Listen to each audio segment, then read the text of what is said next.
So you've decided that you're going to start doing yoga at home. That is wonderful, and you're in the right place. My name is Mikah. I'm a yoga therapist and the founder of Lifelong Yoga Online.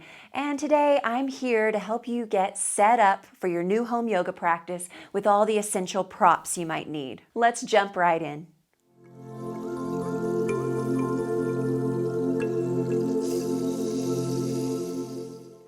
First of all, let me say that this is all optional. You do not need to buy anything to get started with yoga.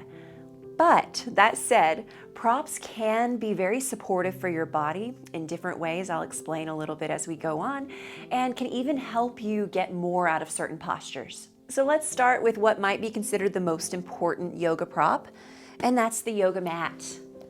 When it comes to choosing a yoga mat, there are a lot of different options, different price points. Know that there are different thicknesses and different densities to each yoga mat. And there are pros and cons to all of the different varieties. I'm not going to spend too much time on all of that in this video, but if you do want me to go into more detail, I would be happy to. Write yoga mat in the comments and I will make you a video, I promise, going more into detail about that, but there's a lot to cover today. So let me just say that this big old thing right here is a Manduka Pro, and it's my all-time favorite mat. It is heavy though, so if you are lugging your yoga mat around from studio to studio or place to place, this isn't the best option, most likely.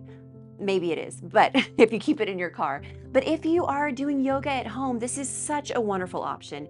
It's 6 millimeters thick, it's dense, and it works great for those of you, especially that have carpet and you're going to be practicing on carpet, because the carpet can be a little too cushy and your joints can kind of sink down into it, making balance more challenging, making your wrists a little uncomfortable from time to time. So this is how I started. I actually had carpet the first few years I started practicing yoga at home, and I got this mat and I've had it ever since. I love it so much because it just creates a little more of a sturdy, stable foundation for your practice. The yoga mat I'm currently using to film this video right here is also a Manduka, but it's a Manduka Pro Light. So it's a little less thick, it's lighter and more mobile if you are intending on practicing at home, but also in a studio or a gym and you need to lug it around with you. This might be a great option. The Manduka mats are on the pricier end of things, but like I said, they are wonderful quality mats. This one, the Pro, actually comes with a lifetime guarantee, and you're really just getting what you pay for in this instance. Okay, moving on to my next favorite prop, we have the yoga block, or blocks plural.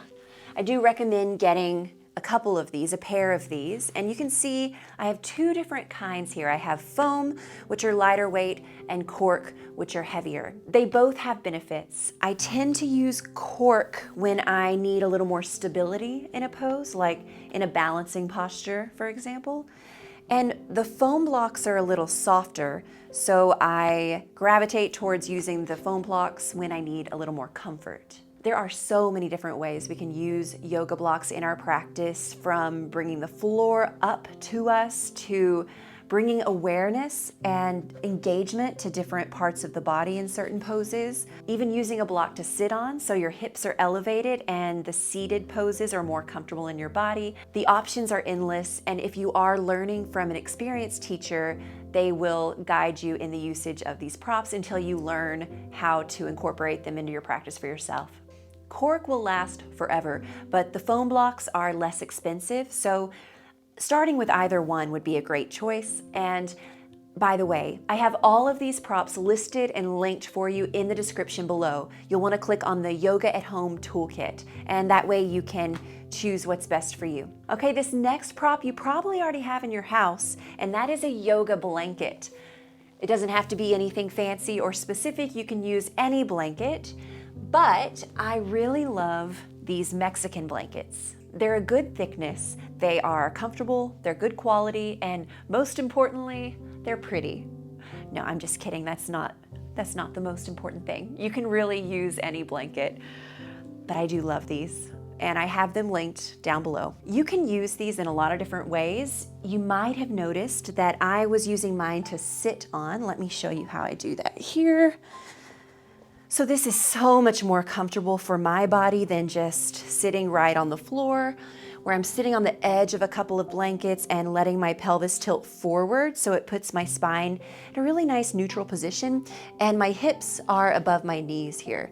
So this feels really good in my body. If you want to explore different ways of making your seated positions in yoga more comfortable, I do have a video that goes very much into detail about that, so I will link that up there. Okay, and then other ways we can use the blankets when we're lying down on our back, just some extra support for our head, because you may think that you don't need this, but it's due to postural habits that sometimes, this is very common, when we are lying down on our back, our chin is jutted forward and the back of our neck is compressed. Now I have all these props, so I can't show you.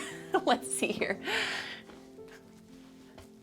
So I see this a lot, where your chin is straight up. So if you feel like that's you, then putting a blanket underneath your head to kind of lengthen out the back of the neck can be very supportive for your body. So I encourage you to explore that.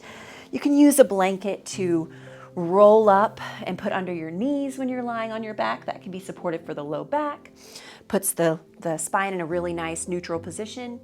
And the thing that I like to use them the most for probably is to support my knee joints when I'm on my hands and knees.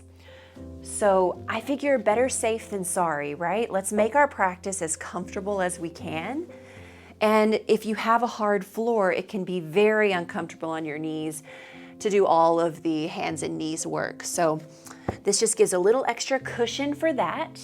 You can also use a knee pad for knee support, and this can be even more supportive. So if you do have any kind of knee issues, discomfort, pain, if you've had knee surgery in the past or knee replacements, then I highly, highly recommend getting either a knee pad or a blanket for your practice.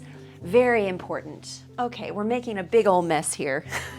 Let's move on to the yoga strap right here. You can always use a belt or maybe a strap from your robe.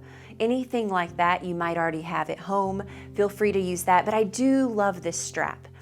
Now you can use this in a lot of different ways. We can use it basically to elongate our arms, to stretch our hamstrings, the backs of our legs. We can use it for shoulder mobility. We can use it for a quad stretch.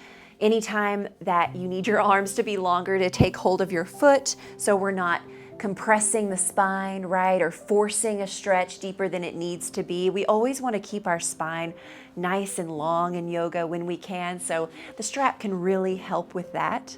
You can get yoga straps in different lengths, but I recommend getting 8 or 10. I like 10 personally. I am very tall though, so if you're super petite, you can go for the 6 foot, but I feel like it's always better to have a little extra than not enough. So I do encourage you to maybe consider at least the 8 foot. And again, this is linked down below in the description if you're interested in my recommendation for which strap to use. Okay, so those are what I consider the most important yoga props. So if you're just looking to get started right away and you just want the basics, get yourself a yoga mat, a couple of yoga blocks, a strap, and a blanket. A blanket from your home will work just fine. Of course, if you want my recommendation, it's linked. But just start with those 4 things and you're good to go. But I do have some bonus recommendations. If you're interested, we'll move into those now. First up, we have the yoga bolster, or the big firm yoga pillow. This thing right here. And you can use this in a lot of different ways. You can sit on it, you can lie on it, you can put it under your knees lying down to help support your spine. A few of my favorite restorative positions, so when you rest in yoga and focus on your breath, or just sit in stillness or meditate, then it can be nice to put your body in a very supportive position. A few other things you might want to support your practice is an eye pillow. This can also help aid in relaxation. You just rest it over. The weight can be really nice and it blocks out any light. You can use an essential oil diffuser to help create a little extra ambiance and make your practice space a comfortable place that you actually want to be in. That's very important if you want to create a consistent yoga practice. And you might consider signing up for a monthly yoga subscription. So I have one called Lifelong Yoga Online. It's a monthly membership where you have unlimited on-demand yoga videos and yoga programs. So it's kind of like Netflix for yoga. So yes, YouTube yoga is fantastic. I'm here, I love YouTube. But it can be really helpful to your practice to be guided by an experienced teacher in a plan or a program. So consider that eventually as you progress in your yoga practice. If you're tech savvy, you can cast the yoga videos on your television, or you can always do what I do here and put your iPad on a stand or use a laptop computer and just play the videos right there. You can see this is my lifelong yoga. You just click, press play, and there you go. You can just put that right by your mat and you are good to go, being led, so you don't really have to think about what you're doing from day to day. You just click play and start moving. And the last thing I want to suggest, you'll probably have it around your house already, is a chair. And I forgot to bring one over here. Let me go get it. And here we are. All right, and you can use the chair in a multitude of different ways. Probably the most obvious and the most common is to use it for support for balancing postures, especially if you don't have a wall nearby to hold on to. Just make sure you choose a really sturdy chair and it's not going to slip and slide all over the place. I also love a restorative position called constructive rest, where you can just lie down, prop your lower body, your legs up on the chair, and let your whole lower body just release down into the chair. Feel that support and breathe. So during your Shavasana, your final rest, this can be a very supportive, comfortable position, especially for my low back pain people. This can feel really nice on the spine. I hope this video was helpful in getting you started, getting you all set up for your new home yoga practice. Remember to sign up for the Yoga at Home Toolkit. It's free, down below in the description. It does include all of my prop recommendations, lots of different options, as well as a guide to 10 yoga poses for better health. So if you are just really ready to get started, then this Yoga at Home Toolkit would be a great support for you in that endeavor. Thank you so much for joining me today. I will see you next time. Have a beautiful day.